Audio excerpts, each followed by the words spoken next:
Good morning students. ठीक है, हमने अध्याय 7 खाता बही में आपको एक ऐसा स्पेशल वीडियो डाला था जिसके माध्यम से आप जितनी भी समस्याएं हैं अभ्यास प्रश्नावली में उसका समाधान आसानी से हो सकता है और मेरे ख्याल से आप सब लोगों ने किया भी होगा। उसकी थ्योरेटिकल बातों को भी मैंने आपको समझाने का प्रयास किया। तो इस प्रकार से हम खाता बही के चैप्टर को समाप्त करेंगे और खाता बही से केवल एक ही क्वेश्चन आएगा, है ना। और स्किप जो पाठ्यक्रम हैं, क्योंकि जितने भी पाठ्यक्रम हैं उस पर स्किप हुई है, उस आधार पर आपको अध्ययन कराया जा रहा है। अब आपको अध्याय 8 यानी बैंक समाधान विवरण, जिसको इंग्लिश में बोला जाता है बैंक रिकॉन्सिलिएशन स्टेटमेंट, ठीक है ना।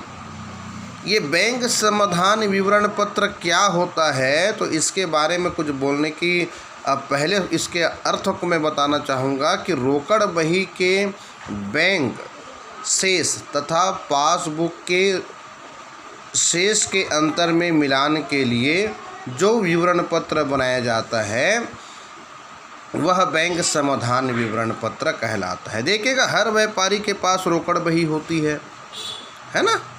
और वही व्यापारी अगर अपने आय का, व्यय का जितनी भी है ना भाई, या जमा राशियां जो है बैंक से भी रिलेटेड है, तो ऐसी स्थिति पर बैंक जो है उसे पासबुक भी देती है। इसका उदाहरण आप अपने घर में खुद भी देख सकते हैं। आपके पापा का पासबुक होगा या आप लोगों का भी बना होगा, है ना भाई।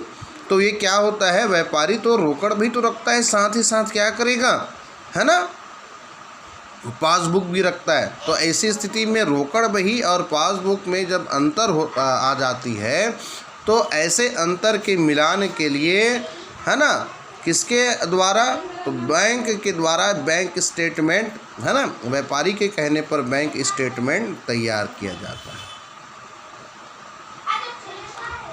और उस स्टेटमेंट से मिलान करके जितनी भी सारी भ्रम की स्थितियां रहती है या फिर हम कहें उसका समाधान निकाला जाता है। देखिएगा, व्यापारिक क्रियाओं के सफल संचालन और बैंकों का जो है बड़ा महत्वपूर्ण योगदान होता है। आज के इस युग में प्रत्येक व्यवसायी बैंकों के माध्यम से अपने व्यापारिक व्यवहारों को बिना भय के संपन्न कर रहा है। बैंक के द्वारा जमा स्वीकार करने, ऋण प्रदान करने तथा अभिकर्ता संबंधी दी जाने वाली अनेक सुविधाओं के कारण आधुनिक व्यवसाय में बैंकों का महत्व अत्यधिक बढ़ गया है, याद रखिए। और जो सामान्यतः व्यापारी बैंक द्वारा दिए जाने वाले चालू खाते, जिसको हम इंग्लिश में बोलते हैं करेंट अकाउंट, की सुविधा का उपयोग करता है, क्योंकि इस खाते में प्रतिदिन अनेक बार रकम जमा की जा सकती है और तथा आवश्यकता अनुसार रकम निकाली भी जा सकती है चालू खाते से।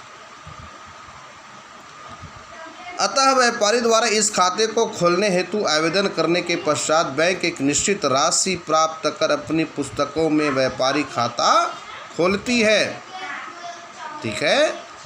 और तथा इस खाते की नकल स्वरूप व्यापारी को पासबुक, जिसको बोला जाता है ग्राहक पुस्तिका, है ना, प्रदान करती है बैंक के द्वारा।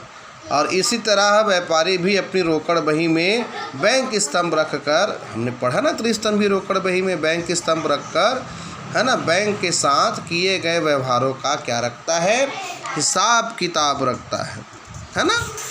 और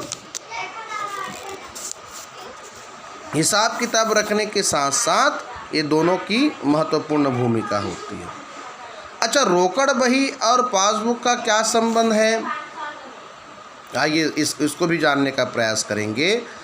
जब व्यापारी बैंक में नगद अथवा चेक जमा करता है, याद रखिएगा, जब व्यापारी बैंक में नगद अथवा चेक जमा करता है, तब वह अपनी रोकड़ बही के बैंक स्तंभ को भी क्या करता है, संबंधित राशि की प्रविष्टि करता है। तथा बैंक प्राप्त रकम अथवा चेक की राशि व्यापारी के खाते में क्रेडिट करती है। इस तरह बैंक से रकम निकालने पर व्यापारी बैंक को क्रेडिट, है ना, तथा बैंक व्यापारी को डेबिट करती है। अतः रोकड़ बही और पासबुक में विपरीत पक्षों में क्या की जाती है, प्रविष्टियाँ की जाती है।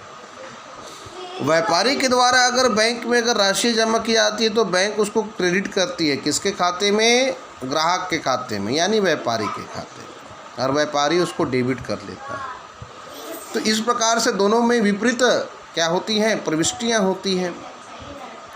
सामान्य परिस्थितियों में रोकड़ बही के बैंक स्तंभ का डेबिट व पासबुक का क्रेडिट से समान क्या है, होता है तथा स्पष्ट करता है कि व्यापारी का रुपया बैंक में जमा है। अब देखते हैं बैंक समाधान विवरण का अर्थ और परिभाषा।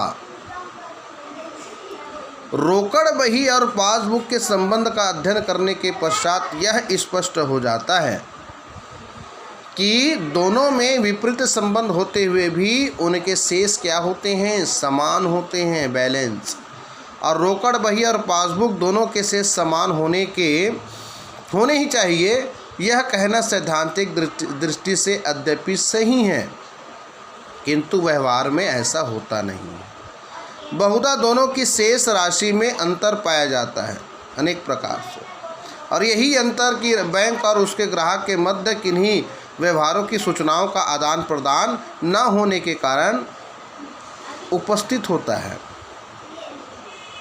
अतः रोकड़ बही और पासबुक के शेष के अंतर की राशि होने की स्थिति में उनके कारण की खोज करना आवश्यक है, ताकि दोनों के शेष का मिलान किया जा सके। इस आवश्यकता को, है ना, पूर्ण करने के लिए ग्राहक द्वारा समय समय पर एक विवरण तैयार किया जाता है। बैंक समाधान किसके द्वारा, है ना, ग्राहक के द्वारा समय समय पर एक विवरण तैयार किया जाता है, जिसे बैंक समाधान विवरण कहते हैं। ग्राहक के द्वारा बनाया जाता है, एक चीज़ याद रखिएगा, ठीक है, आता भी है। तो ये इसका अर्थ रहा। परिभाषाएं अगर बोले तो बैंक समाधान विवरण एक विवरण है जो मुख्यतः पासबुक के शेष का रोकड़ बही से मिलान करने के लिए तैयार किया जाता है। देखिएगा, विलियम फिलिप्स कहता है कि सामान्यतः एक ऐसा विवरण तैयार किया जाता है जो प्रस्तुत न किए गए, है ना भाई, तथा वसूल न किए गए चेकों के प्रभाव को प्रकट करता है, और यही विवरण जो है बैंक समाधान विवरण कहलाता है। तो इस प्रकार से हम देख सकते हैं, मैंने आपको बताया बैंक समाधान विवरण क्या है, इसके उदाहरणों को बताया, रोकड़ और पासबुक का संबंध, बैंक संबंधी समाधान विवरण का अर्थ और परिभाषा। तो इसको अच्छे से नोट करिएगा। उसके बाद मैं आपको विशेषताएं भी बताऊंगा और महत्व भी बताऊंगा, ठीक है। तो उसके बाद एक श्रृंखला भी बताऊंगा, कहाँ पर ये प्लस होंगी, कहाँ पर ये माइनस होंगी, ठीक है। तो उसको अच्छे से नोट करिएगा और अच्छे से समझिएगा, गहन अध्ययन भी करिएगा। आज के लिए बस इतना ही। Thank you.